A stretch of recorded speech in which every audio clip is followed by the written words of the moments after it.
પણ સાહેબ અમે રશિયા પ્રોગ્રામમાં ગયા હકીકત થયું એટલે આ રૂપિયા ઉડ્યા ઓલું થયું બધું અને મેરી દેશ કી ધરતી સોના ઉજલે હીરે મોતી આવું બધું ગાયું ત્યાં સારે જહાં પે અચ્છા હિન્દ કીર્તિભાઈ ખીલી ગયું એટલે ઓલા લોકો જે હતા ને એને કીધું ભાઈ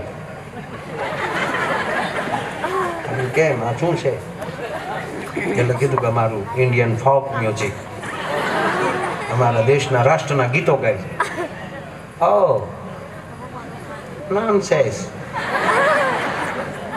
અમારા દેશમાં આવીને તમે તમારા દેશના ગીત ગાઓ છો સ્ટોપ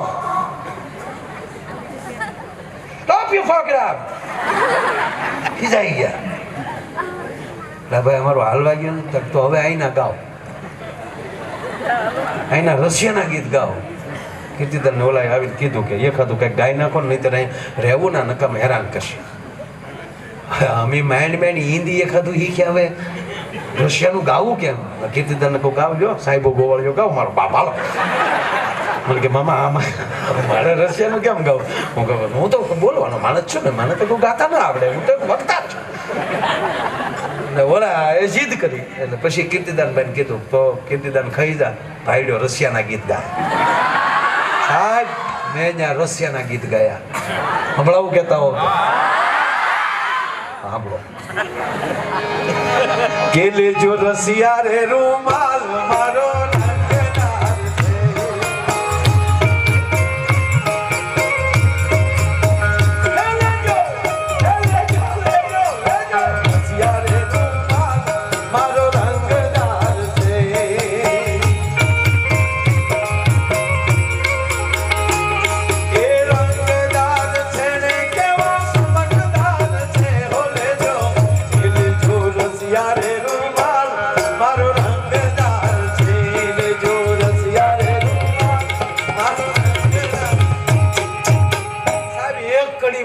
એકવી વાર રશિયા રૂમાલ રશિયા ઓકે રશિયા રૂમાલ રંગદાર છે ચમકદાર છે વેરી નાઇસ રશિયા રૂમાલ ચમકદાર રૂમાલ છે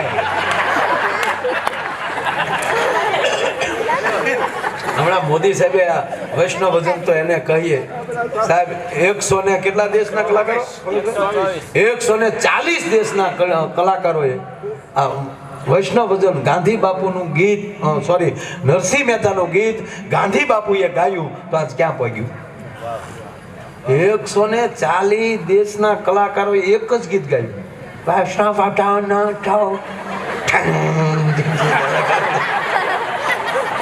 અમુક ગજબ ગાયું સાહેબ તમે સાંભળો પણ કહેવાનો અર્થ કે આ વડાપ્રધાન નરેન્દ્રભાઈ થયા એટલે મહાત્મા ગાંધીએ યાદ કરેલું અને નરસિંહ મહેતાએ લખેલું ગીત 140 દેશના કલાકારોને ગાવું પડે ગુજરાતી ગીત ગાવું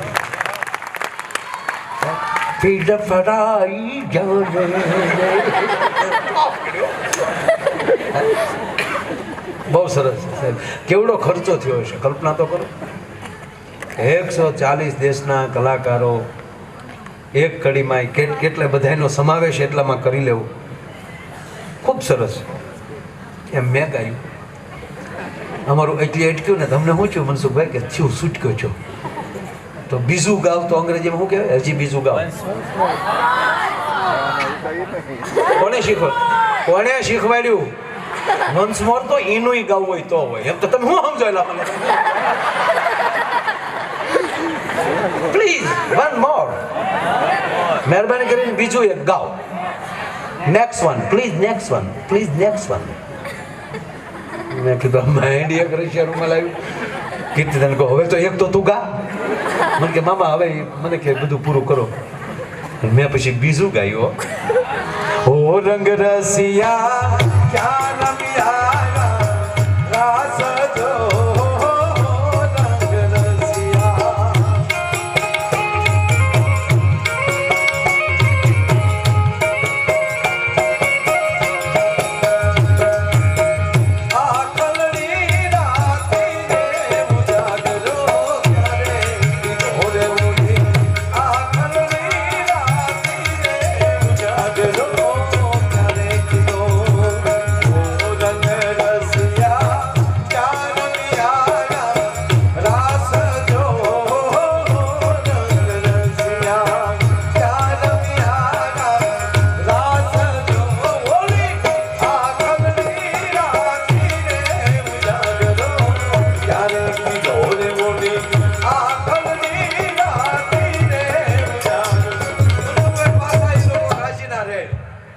રંગ રસિયા ચા રમ્યા રા શાખાલડી ઉજાગરો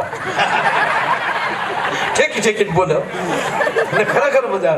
અમે પંકજભાઈ કેટલા વર્ષ થયા કીર્તિદાન ને લંડન એ પ્રફુલભાઈ અને આફ્રિકામાં આપણે જે રૂડીને રંગીલી વાલા તારી વાસળી કીર્તિ આ ભાઈ તૈયાર કર્યું આખું ગીત પંકજભાઈ કીર્તિદાને ગાયું અને કોરસ આફ્રિકન કલાકારો. ગીત કેવું વાગે ખબર? રૂડીને રંગીલી, તમે નેટમાં રૂડી રંગીલી આફ્રિકા ગીત એમ કરશો આવશે, સાંભળજો. એમાં તમામ સંગીત પંકજભાઈ આપ્યું, શિવામણી ડ્રમમાં. સાહેબ એક પ્રોગ્રામ 50 લાખ તેથી તૈયાર થયો હતો, કારણ કે બધું ભેગું કર્યું હતું સાહેબ આને. અને શું ગુજરાતી નાચ્યા તો સાંભળો જેવું છે ગીત. સાંભળજો, કીર્તિદાન ગાય પછી છેલ્લે સંત છે એમાં જે કોરસ હાલ્યો છે એ જે આફ્રિકન જે આપણી હાવ એકદમ કલર જાય તો પૈસા પાછા એ બેનું બધી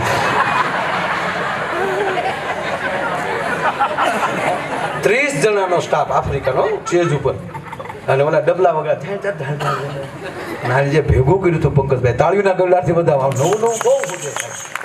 અને લંડનમાં કાર્યક્રમ કર્યો ત્યારે 11 વાયોલિન વાળા એ લંડનના અંગ્રેજો, બધી લેડીઝ કલાકારો. અને પ્રફુલ્લ દવે ગુજરાતી ગીત ગાતો હોય અને ભુરિયા વાયોલિન વગાડતા, ઓસમાન મીર, પ્રફુલ્લભાઈ દવે. અને તમે સાંભળજો, આ ઓગણીમાં આપણે સફળ થઈ જ જાઓ. જોજો આ લંડનના અહીંયા રિક્ષા વાગતા છે, વાલોકડ પાલીટાના 5 રૂપિયા.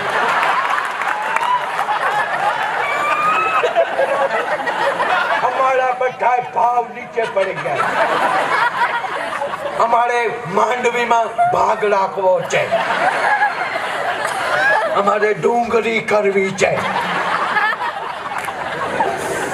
બધું ભૂલી જાવ, રિક્ષા લેતા છે. તલેટી પાલીટાના. ખરેખર આ ઓગણી પછી તમે જો 5 વર્ષમાં તો એ જ થવા. અમેરિકા વાળા આવીને અહીંયા બકાલું વેચતા છે. મૂળા ગાજર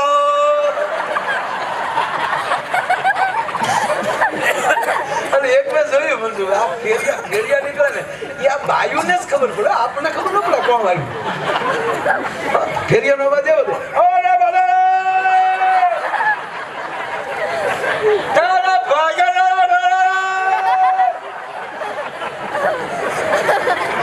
આપણે ખરેખર ખબર ન પડે. આપણે કે કોને તાવડિયું વાળો છે.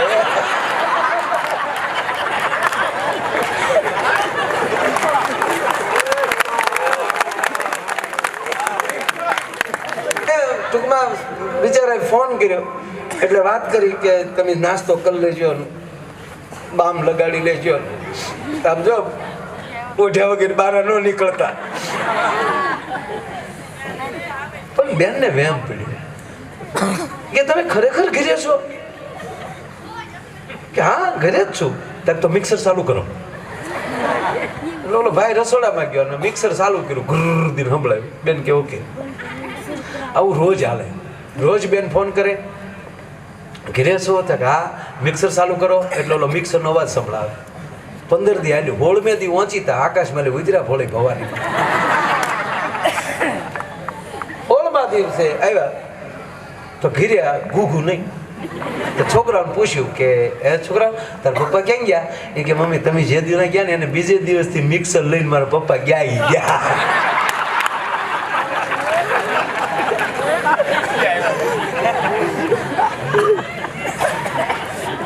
ખોળિયા જુદા આત્મા જેનો એક હોય. વાત છેલ્લી કહું સાહેબ કે આ દેશના રાજસ્થાનના કોઈ પણ શિલ્પકારને તમે આરસનો ટુકડો પંકજભાઈ આપો તો ખોડિયારથી લઈને રાંદલ સુધીની મૂર્તિ બનાવી દે. અને રામથી લઈને એમ કે ભાઈ હનુમાનજી સુધીની મૂર્તિ બનાવી દે. અથવા તો કોઈ પણ ઝવેરીને તમે સોના ચાંદી ભીખુભાઈ કે હીરા માણેક મોતી તમે આપો તો એનો તોલ કરી અને એની કિંમત કરી દે. પણ ભારત વર્ષનો એક જ પાત્ર છે, કોઈના બાપની તાકાત નથી કે એની કિંમત કરી શકાય. અને અમારો કવિ લખે છે કે જેના તાકણે ઘાટ ઘડાઈ નહીં, જેના એ જી તાકણે ઘાટ ઘડાઈ નહીં, જેના તાજવે તોલ તોલાય નહીં, દુનિયામાં બધું મૂલવાય છતાં મારી માના હૈયાને મૂલવાય નહીં. માના હૈયાને મૂલવાય.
જેના ત્રાજવે ચોલ ચોળાય નહીં.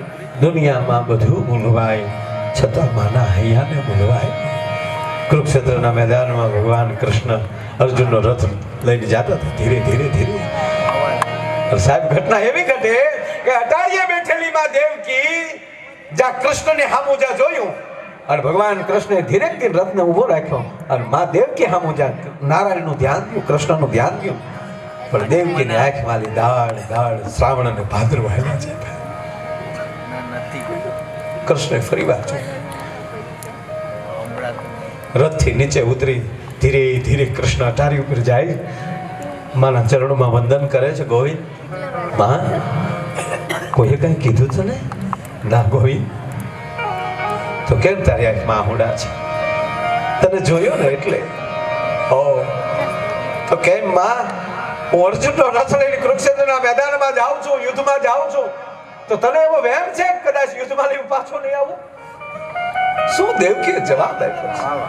ગોપાલ, એ તો જેલમાં જેદી તું જન્મો સંત પાસે આવીને કીધું સત્સંગ સાંભળવો છે, સત્સંગ સંભળાવો ને.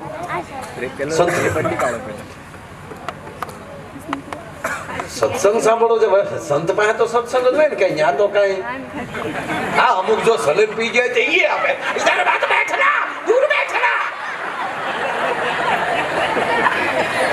એક જણો શિવરાત્રીના મેળામાં ગયો ને, શિવરાત્રીના મેળામાં એક જણો ગયો એટલે બાપુના પગમાં પડી ગયા. બાપુ ઉફળો બેઠેલા દિગંબરા દિગંબરા ભગત ભગત લગાવેલી.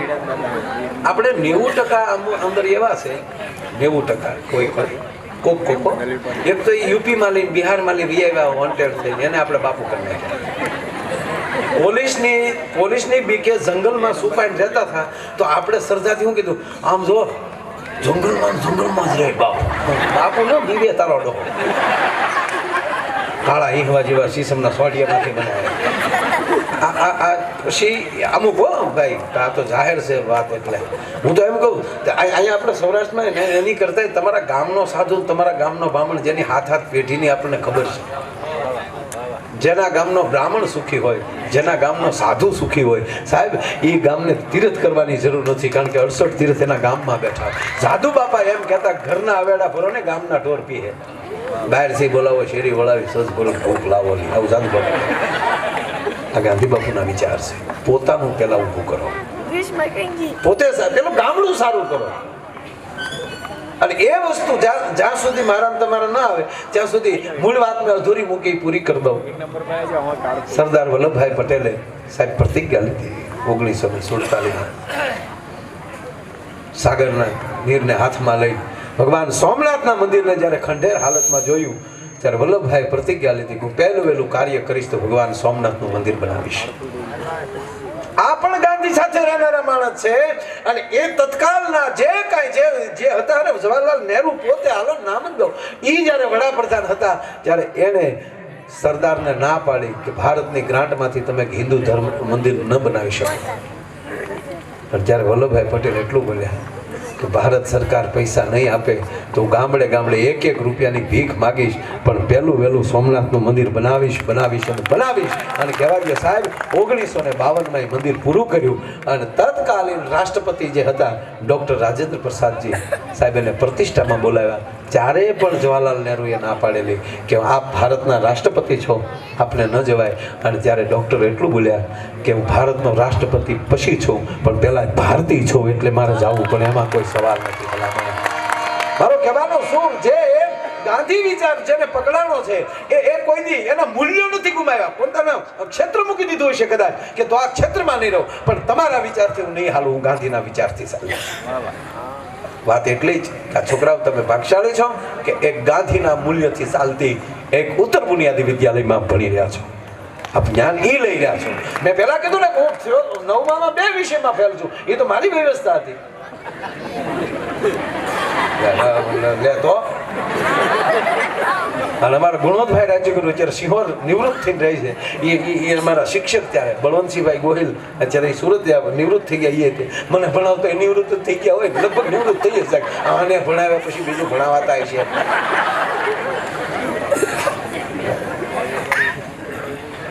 તમને મિત્રો હું આ વિદ્યાર્થી બધાને કહું કે હું 9મું ભણતો ને ત્યારે મને લોકભારતીના અરુણદાદાને બધા ઓળખતા. ભણતો બોરડા લોકશાળામાં, પણ સારું કોને ખબર પેલેલી જીવડો બહુ.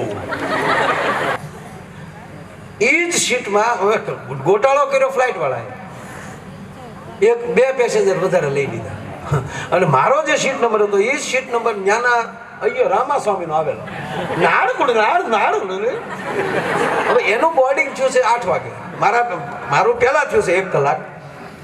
અને સાહેબ કાયદેસર કહું 1/2 કલાક સુધી પ્લેન ન ઉપડ્યું, કારણ કે એ લોકો તો બુદ્ધિમાન ને.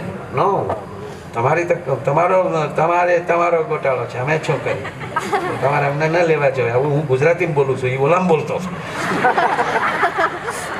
સાહેબ હકીકત જોયું, 1/2 કલાક ફ્લાઇટ ન ઉપડી. ઓલા હાથ જોડ્યા કે અમે કોક તો ઉતરો. અંદર નાના બાળકો હતા, એને 1/2 કલાક ઉપડ્યા વગર એમણે પલક પડ્યો. હજી પાછું 2 કલાકનો જર્ની. 1/2 કલાક પછી વિચાર આવ્યો મને હું કહું આપણે સ્ટેજ ઉપર સારી વાતો કરીને આપણે, એટલે મેં ઓલાને કીધું કે અહીંયા બેહાડ દે સીટ, હું યોજો. તો ના સર આપનું કોઈ ઓલું નથી. હું ઉતરી ગયો અને એ પ્લેન ત્યાં પહોંચ્યું. હવે ગવર્નરના મહેમાન કીધું કે માયાભાઈ આવ્યા નથી. ઓલા તરત પાલટીનું ત્યાં આ ફ્લાઇટવાળાને ફોન કર્યો કે આ પેસેન્જર અમારું હતું, તમે ઓકે કીધું પણ આવ્યા કેમ ને? તાકે ઓલા એમ સમજ્યા કે અમે આ વધારે હતા તેને ઉતારી મૂક્યા. એ કે તમે સ્પેશિયલ મોકલો, પણ છું ઓલા મને ગોતે કે આ ગયા ક્યાં. હું તો ટેસ્ટથી આપણો વાઇબ્રેટ ગુજરાતનો ઓલો ત્યાં અંદર મૂકેલો હોય ને એરપોર્ટમાં બધા, તો ત્યાં બેઠા કોફી પીતા હતા. હું બીજા પ્લેનમાં જાઉં, આપણે તો આજે 7 વાગ્યા પ્રોગ્રામ છે ને. ત્યાં મેં કીધું આપણે રૂપાળા માણા હોય ને આપણે જાય તો આડાવડા ફરીએ તો સારું રહે બાપા. ત્યાં તો એક જ અણહારિયા બધા લાગે, આખું કામ દાંત 2 તબકે. કીધું એ બધું જોવું એની કરતા અહીંયા એરપોર્ટમાં હારા માણા તો જોઈ ભાઈ. હા, પ્લેનમાં એકવાર બેસી ગયો, 5 વાગે વખત વેચી નાખજો. હા, પ્લેનમાં એકવાર બેસી ગયો, તમે જુઓ પ્લેનમાં એ દીકરીઓ જુઓ તમને આમ નાસ્તા દેખી હોય ને. ડાયાબિટીસ હોય એ ઢેફલા ખાય છે. લાઈવ ભેગી તને ના પડાય. પતિ પત્ની 2 પ્લેનમાં જતા હતા. એ પતિ વાળા ભાઈ છે, વારા ઘડી ઓલું બટન દબેટલો, ઓલી દીકરી આવે અને ઓલી હસતી નાસ્તો ઠંડુ એવું હસતી આપે. ઓકે સર, નો પ્રોબ્લેમ સર, બાય સર. એ બોલે એની પત્ની ઠોહ મેરે આમ વિવેક હોવો જોઈએ. તેની પત્ની કીધું તારી ડોરી દરવાજા સુધી, મારે તો રોજ તારી ભેગું રહેવું. અમે હમણાં તને મીઠાશ દીધા કરી, તને ડાયાબિટીસ ન થાય.